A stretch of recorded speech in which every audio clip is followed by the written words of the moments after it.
Nandito ako sa garden ko ngayon mga lalap. Umulan magdamag at maghapon ding umulan kahapon. Kaya hindi na tayo mag-water. Sinilip ko lang. Meron kasi ako ditong tanim na okra. Ayan, plano kong i-ripat kasi maliit lang yung kanyang lalagyan mga lalabs. Hindi ko pa kasi nalilipat.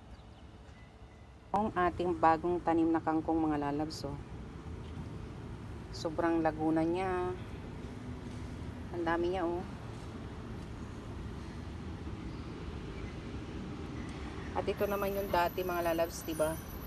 Ni-harvest ko siya, ayan, tumutubo na siya ng panibago. Ating mga dahon ng sili, ang tataba. At ayan ang ating okra mga lalabs. Maliit lang yung kanyang pot, kaya ililipat ko pa yan. Kasi dyan lang yan pinatubo. Kaya lang nakakatuwa siya mga lalabs, oh. Ang liit-liit pa niya, pero may mga sumisibol na siyang bunga. Ayan, bunga na yan mga lalabs. Ayan, oh. Nakakatawa. May mga bunga na siya, pero ang liit-liit pa niya. Para tumaba siya, ililipat ko siya ng medyo malaking pot mga lalabs. Ayan, oh, diba ang dahon ng sili natin? Napakatataba.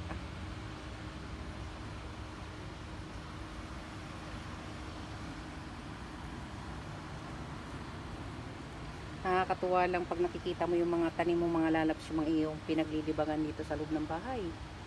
Ayan, oh, yung ating flowers. Ilan lang naman yung flowers ko kasi hindi ako masyadong nagtanim ng flowers. Siguro after nitong mga gulay ko mga lalabs, kasi pag nagtaglamig, hindi ko sure kung magiging okay pa yan. Ayan, 2 months pa naman tag-init hanggang September, October, pwede pa yan hanggang mag-autumn. Ayan, oh, kinat ko yung ibang sili kasi ginamit ko para tumubo siya ng maayos. Yung ating talong, eggplant. Nakunan ko na yan ng 4 na piraso mga lalabs. Ayan, meron pa na naman siyang malaki. O, diba? At ang ating mga tomato yung matured na din, nahihinog na. Ayan. Pinitasan na yan, niliset kahapon, kinuha niya at papapakin daw niya. Kakainin daw niya. Mahilig kasi sa tomato yon. Kaya kinuna na niya kahapon. Ayan, yun lang. Thank you for watching mga lalabs.